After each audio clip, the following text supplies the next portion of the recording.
নমস্কাৰ বন্ধুসকল, welcome to my YouTube channel. ৰাতিপুৱাই একদম গা পা ধুই কৰি আজৰি হৈ ল'লোঁ।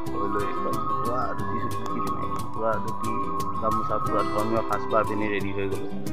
কাম বন যিমান যিজত আছিল চব কৰি আজৰি হৈ গ'লোঁ। যিহেতু ভাগৱত পাঠ আজিৰ পৰা আৰম্ভ হৈছে, তো ভাগৱত পাঠলৈ যাবলৈ ৰেডি হৈছোঁ। তেনেকৈ যিমান যিজত আছে আজিৰ দিনটোত কি কিত হয় সকলোখিনি আপোনালোকক দেখুৱাই যাম। চাই থাকক। এতিয়া থুলমূলকৈ পৰিৱেশটোকে দেখুৱাই দিছোঁ। এয়া আমাৰ ল'ৰা ওলাই ৰেডি কৰি ৰেডি হৈ গ'ল। এই কৰি আপোনাৰ ৰাস্তা চাস্তা একদম ধুনীয়াকৈ পানী মাৰি চাফা চিকুণ কৰি পেলালোঁ। কওকচোন গাঁওখন সকলোৱে ইমান ধুনীয়াকৈ গামোচাবিলাক আঁৰি থৈছে। এইফাললৈ আমাৰ এইখনেই সৰু সুৰা গাঁওখন একদম আজি ধুনীয়া হৈছে। চবেই সকলোৱে ৰাস্তা পদূলি চাফা চিকুণ কৰি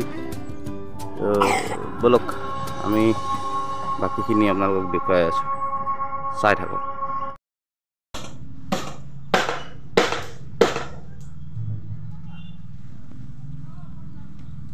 বন্ধুসকল, এইখনেই হ'ল আদৰণি তোৰণখন। প্ৰথমবাৰ আৰম্ভ কৰা গৈছে আৰু ইয়াত যথেষ্টখিনি ভুলো হ'ব পাৰে। বলক বন্ধুসকল, এয়া নামঘৰলৈ সোমাই যোৱা ৰাস্তা। গাখীৰ দিবলৈ আহিছে এই সোপা আমাৰ সৰু ভকতনীয়ালোক। এয়া একদম ধুনীয়াকৈ দেখিছেনে? সৰু পোৱালিটোৰ পৰা গোটেই ছোৱালীলৈকে ধুনীয়াকৈ ষ্টাইলত ওলাই কৰি লৈ মেলি ভাল লাগে। একচুৱেলি সকলোৱে এনেকৈ ওলালে ভাল লাগে। এয়া সকলো ভাগৱতলৈ আহিছে। এইটো যিহেতু অসমীয়া পৰম্পৰাটো ৰক্ষা কৰি একে কণমানিটোৰ পৰা একে বয়োবৃদ্ধজনলৈকে সকলোৱে ধুনীয়াকৈ পিনি উৰি আহিছে। এনেকৈ চাই থাকক। এয়া ভিতৰৰ পৰিৱেশ। সমূহ ভকত বৃন্দসকল আহি ধুনীয়াকৈ বহিছেহি। এয়া কণ ল'ৰা ছোৱালীহঁত, এইফালে ভকত বাপজন, আয়তীসকল, প্ৰভু ঈশ্বৰ সকলো আহি বহিছে। বহি কৰি লৈ তেওঁলোকে কাম কাজখিনি আৰম্ভ কৰিছেহি আৰু তাৰপিছত লাহেকৈ ভাগৱত ভাগ ফুৰাবলৈ ওলাব। তো ময়ো বৰ দেৰি নকৰোঁ, মই পটাপট যাওঁ যিহেতু চাকি বন্তি আগবঢ়োৱা কথা। বন্ধুসকল, এয়া ভাগৱত ভাগ আহি আছে। আমি সেৱা জনাবলৈ এয়া ৰেডি হৈছোঁ। এয়া আমাৰ সমস্ত সকলো এয়া এনেকৈ ৰেডি কৰিছে। এয়া ৰেডি হৈছে। এয়া সকলোৱে চাওক, এইটো এটা পৰম্পৰা অনুযায়ী ধুনীয়াকৈ চেলেং পাৰি দিছে ৰাস্তাত। আমাৰ এয়া গামোচা ৰাস্তাত পাৰি দিছে। আপোনালোকে চাই থাকক। এয়া ভাগৱত ভাগ আহিছে, সকলোৱে সেৱা জনাইছে।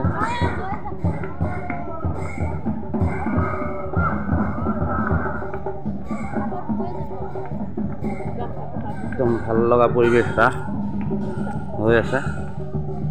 আপোনালোকে চাওক।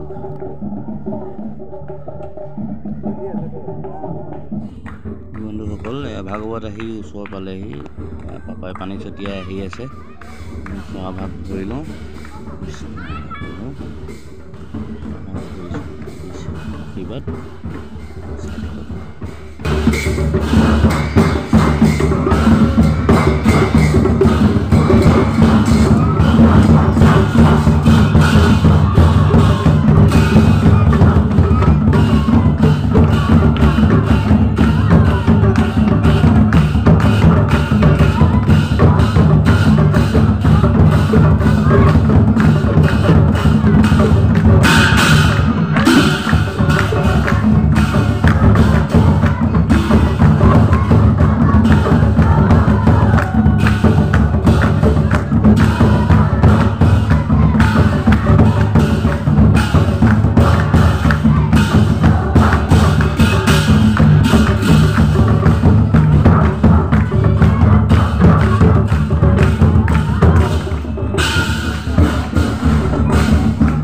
চাওক বন্ধুসকল, কি ধুনীয়া পৰিৱেশ। বাই গড, ইমান ধুনীয়া লাগিছে।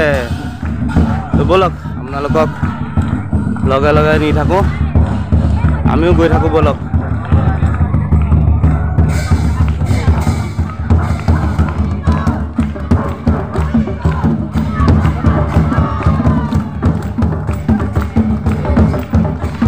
আমাৰ ভাগৱত ধৰিছে।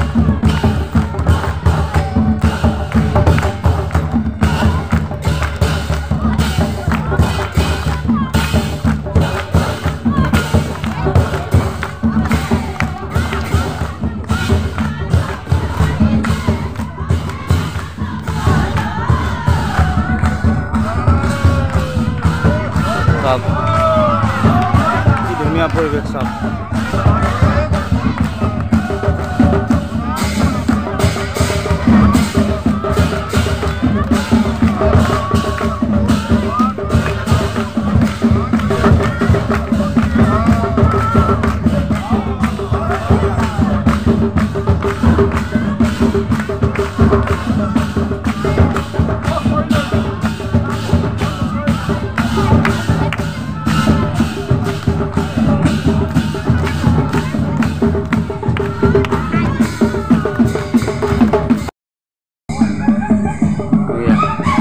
সমূহ ভক্তপ্ৰাণ ৰাইজে এনেকৈ ৰাইজৰ পদৰ ধূলা ল'বলৈ ৰাস্তাত বস্ত্ৰ পাৰি দিছে আৰু তাৰ ওপৰে ভাগৱত ভাগ আহিছে।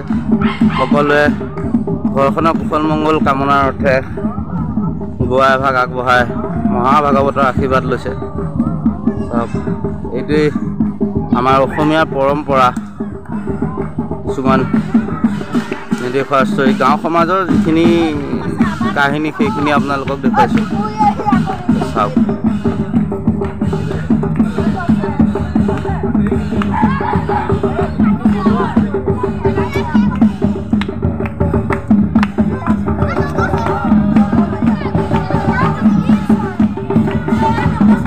হৰিনামৰ ধুনীৰে মুখৰিত খেঞ্চোৱা গুৰি পথাৰ।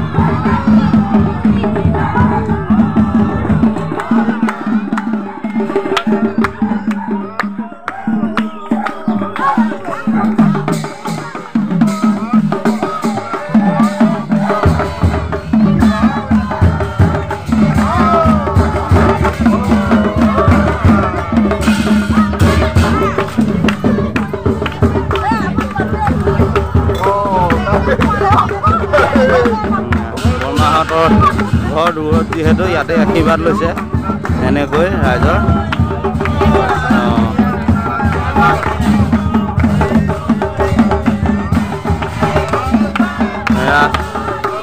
আমাৰ মোৰ দাদাহঁতে বহুত টাইম নাচিছে।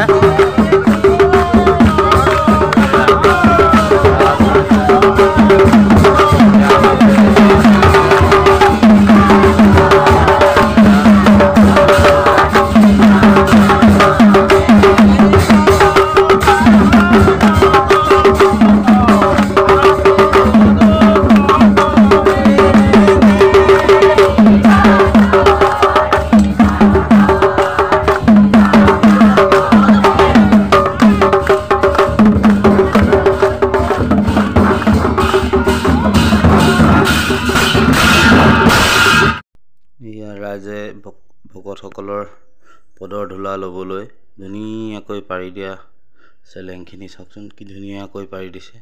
ইমান ভাল লাগিছে মহাভাগৱতৰ আশীৰ্বাদ ল'বলৈ। আমি নামঘৰৰ বাট পালোহি।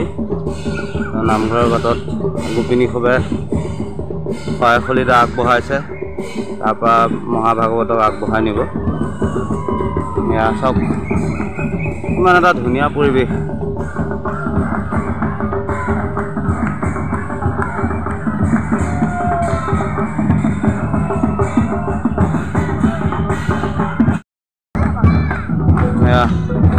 আমাৰ নামঘৰৰ পদূলি পালেহি ভাগৱত ভাগ।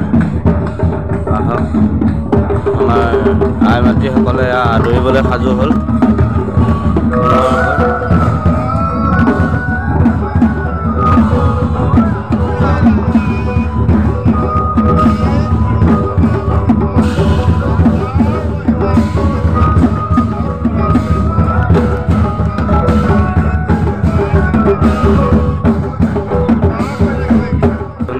এয়া আহি ভিতৰ পালেহি ভাগৱত ভাগ। আহিলে এয়া নাম ধৰিছে, তাৰপাছত এই লাহেকৈ হয়তো ভাগৱত আৰম্ভ হ'ব। তো এই পৰিৱেশ ভিতৰ কি এটা সুন্দৰ পৰিৱেশ। কৰি নামঘৰ ভাগ নতুনকৈ প্ৰতিষ্ঠা কৰা হ'ল। চাওক আগত বহুত জৰাজীৰ্ণ আছিল, এয়া চৰকাৰৰ সদ ইচ্ছা আৰু ৰাইজৰ বলত ইমান ধুনীয়াকৈ সুন্দৰকৈ নামঘৰ ভাগ হ'ল। আজি অনুষ্ঠান ভাগ দেখি মনটো বহুত শান্তি লাগিছে, ভাল পাইছোঁ মনতে। তো আজিলৈ বৰ্তমানলৈ ইমানতে সামৰিছোঁ। ধন্যবাদ। ভিডিঅ'টো চাই কেনেকুৱা পালে জনাব আৰু আশীৰ্বাদ কৰক যাতে এনেকুৱা ভাল ভিডিঅ' আপোনালোকক দেখুৱাই থাকিব পাৰোঁ। Thank you. জয় অসম।